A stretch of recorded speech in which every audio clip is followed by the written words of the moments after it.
Alright team, we are here to finish our jelly roll cake. Um, I think this is the fun part. Well, honestly, I think all of baking is the fun part, but this is the most exciting part of the jelly roll, getting to unroll it, fill it. We're going to roll it back up, slice into it, see all those beautiful layers, and then enjoy our handiwork. Okay, so when we last left off, we finished rolling up our cake. We left it out to chill. Not cool, just chill. So you want to leave this out at room temperature. If we put it in a refrigerator or something like that, it could kind of harden. And then when you try to unroll it, it might crack on you. And that's not what we're looking for. And I mean, hopefully, with fingers crossed, good luck, it's not going to crack anyways. But we know sometimes don't go how we want. This cake is sometimes temperamental, but let's dive in and see what we got. So before we unroll it and start filling, what do we need to do first? Well, of course, we have to make our filling. Well, our recipe called for strawberry jam. Well, like I told you when we were making the cake, we still have some leftover Cool Whip from when we made our orange creamsicle pie, so I thought, why not whip the two together and make it like a nice creamy filling. All right, now you don't have to do this. You could make whatever type of filling you want. You could do a different fruit jam. It's October. Maybe we're feeling seasonal and we want to make it a pumpkin. You could make a pumpkin type filling with maybe some pumpkin puree and some Cool Whip. Or before we bake the cake, you could even add pumpkin puree or pumpkin spice into there and make it seasonal. Really, this is up to you, your flavor profile, what you like. All right, but we're going to start making our filling. Make sure you get a good view here. So I got a couple tools out here with me that I kind of wanted to show you before we get started. Now, because Cool Whip has those nice air bubbles in it, we don't want to break them up too much. So I'm just going to use my nice wire whisk to beat my jam first, kind of get it light and fluffy and soft, and then we're going to add our Cool Whip into it and gently whisk those together so we still get that nice fluffy, airy texture from it without beating it too much that it gets watery and runny. So that's definitely not the type of filling that we're looking for. Okay, so we have the wire whisk for that. Of course, I have my bowl separate. All right, and we never want to use our measuring cup to get into our jars to fill our ingredients. So I got a spoon to fill up my 2/3 cup of jam. Also, we have our scraper spatula to get out our Cool Whip into our 1 cup measuring cup. Also to get into the bowl and scrape all that good filling into our cake. You don't want to miss any drops. Alright, and then when it comes to spreading the filling itself, there's a couple options. There's so many different types of tools that you can use when it comes to frosting cakes. I just have 2 of them with me right now. So this one is kind of referred to as like a sandwich spreader. It's really good for nice flat, no edges to, spread whatever toppings or, sauces or anything like that you like onto your sandwich. This is a good option for spreading it as well. Okay, if you have that one at home. Otherwise, we also have an offset spatula. You'll notice how it kind of has a little raised lip here. So what that is good for is it keeps your hand out of the way, so when you're spreading your filling, your frosting, or topping, that your knuckles aren't actually getting in there and accidentally dragging across your dessert. Right? We wash our hands, we have clean hands, but we don't want that in a dessert. We want nice, smooth, even layers. So that's what the offset spatula is good for. And this is actually the one that I'm going to be using today. But I just wanted to show you a couple different options. There are even more out there, but those are the ones that I'm working with. Okay, and you see back here I have my pan with the grated pan on top of it. So that's what I put my cake on. So it's kind of raised up off the pan so air can circulate around it, so it's not just sitting on that pan. The underside might get a little soft or mushed or condensed. So just to keep it nice and light and fluffy and how we want it, we put it on a raised pan so the air can still circulate underneath it while we're letting it chill. Okay? So, also, for the final touches, you know how we used our powdered sugar on our towel to keep it from sticking on the towel when we want to unroll it. Well, for our garnish, we're going to also be using some powdered sugar as well. Now, I put it in a shaker so I can get a nice even coating over the top of the cake when I'm done, and for easy cleanup as well. If you don't have a shaker, just like how we did on our towel, you can use a sifter, or you could even sprinkle it with your hands. Work with whatever you have at home, okay? But I am using the shaker. So let's get started with our filling. Our recipe calls for 2/3 cup of strawberry jam. Now my kit only had a 1/3 cup. Yours at home might have a 2/3 cup, and mine only has the one. So we're just gonna fill this guy up twice. Using our clean spoon, measuring it over the bowl, so we're not making too big of a mess. This is kind of one of those things where if you have a little bit too much, that's okay. It just means more filling, right? All right, let's get it nice leveled. So we got one into the bowl. Let's get our second. There's so many different jams and jellies out there that you really could make this into whatever you want. Boysenberry might be a good one. You know, it's the season for apples. If you have apple butter, apple jelly, that could be absolutely delicious. All right, we got our second one right in the bowl. Set that aside, clean up after ourselves as we're going. What else could we do?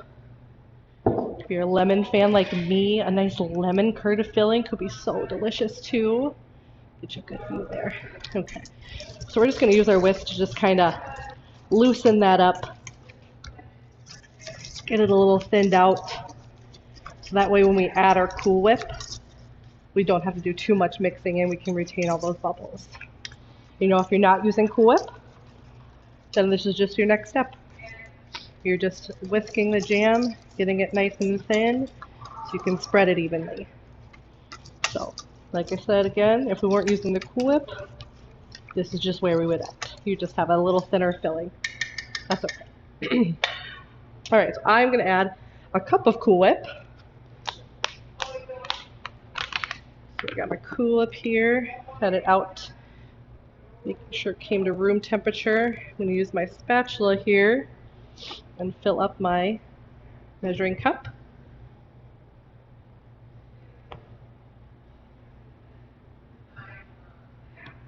Almost there.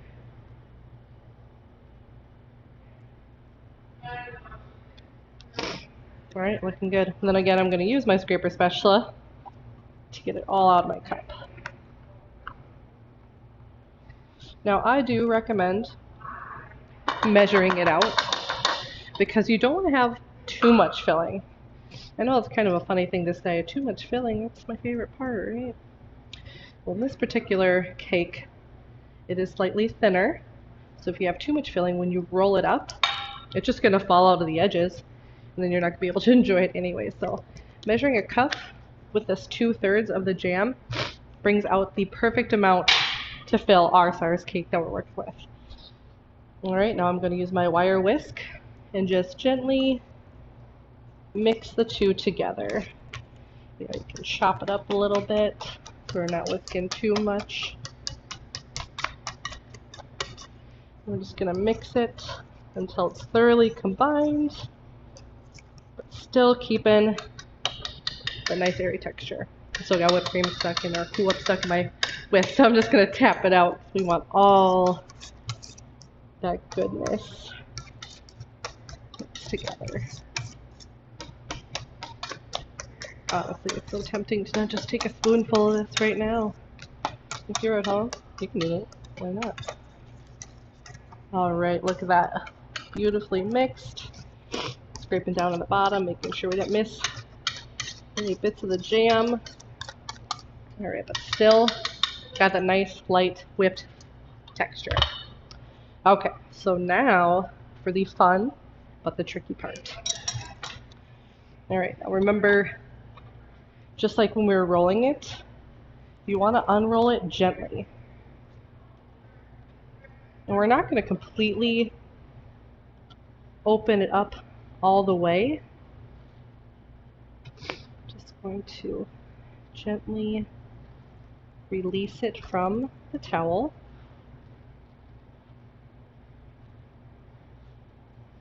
Alright, it's got a little bit of those bubbles still in there. It formed the nice memory, so we can easily roll it back up when we're done filling it.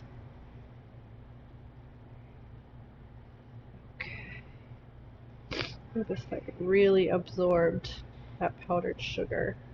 So really working gently.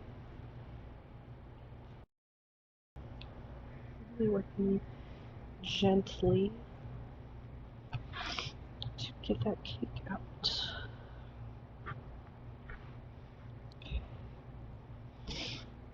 And you know, you could, when you've unrolled it, keep it on the towel to fill, you know, because it's clean.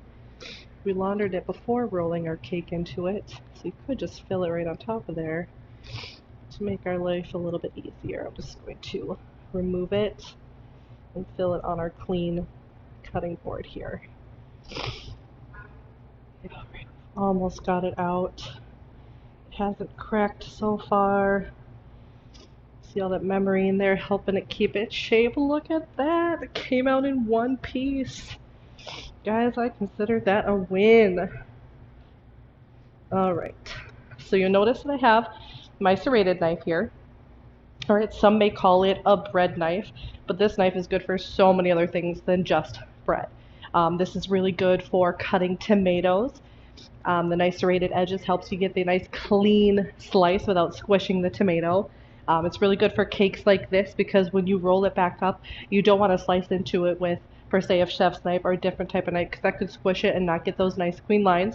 So we're using our serrated knife, letting the blade do the work with the serrated edges here so we can get into there and get those beautiful clean edge slices that we're looking for. So make sure you have this knife on hand, okay? Alright, so we got our knife out. I have my offset spatula. Our cake is looking beautiful. We kind of trimmed off the edges before we rolled it up, but if you didn't do so then, that's okay. This would be a good time to clean off those edges, or you can do it after you fill it and you roll it up. No right or wrong answer there. But we are going to start off by just getting all of our filling onto our cake. I'm just going to get it all out first, and then we'll spread it. So let's go grab our scraper spatula and get every little bit of that filling out. We don't want to miss any of that goodness.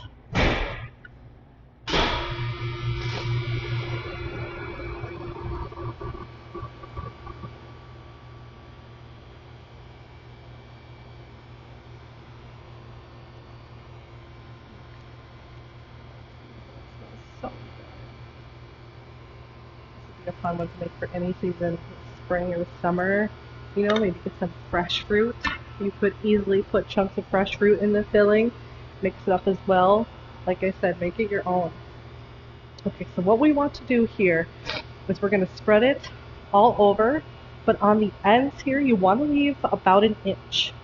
And the reason why is because when we roll it back up, you want a nice clean space for it to land, you know, so it'll hold together and the filling won't come spilling out of it every single slice that you try to make, okay?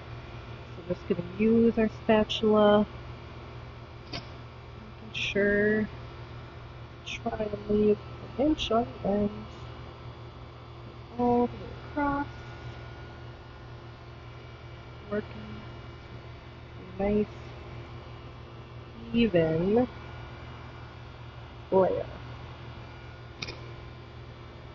Sometimes sniffles, guys. Fall is prime allergy season, am I right?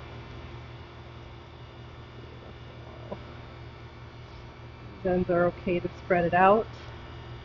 Utilize all that, just on the ends. We want about an inch. I still see some pockets here where I can see the cake. I'm just going to work around until it looks good to me. Oh wow, look at those chunks. Strawberries in there. Every little bite. Okay. Now my hands are clean, so I'm just gonna scrape up the rest of that filling, because why not? We don't want to lose any. Alright. Well, that looks good to me. What do you think? I love about looking back at my camera when I'm filming these to see a little bit of angles that I might not. This one looks like it needs a little bit of love. Alright. Not bad. Looking good. Alright, so now I'm going to turn it so I have a better angle to work with.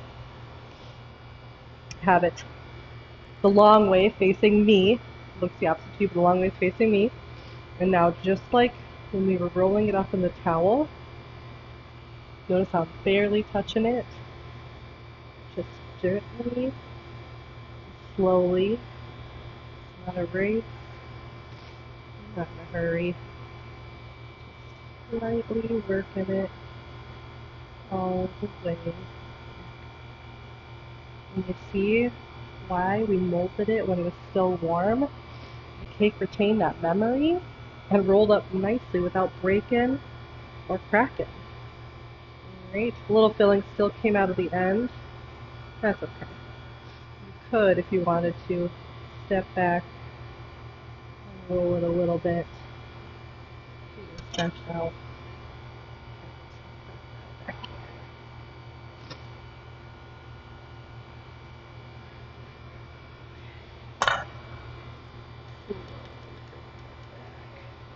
There we go. Oh my gosh, look at that. Perfect spiral.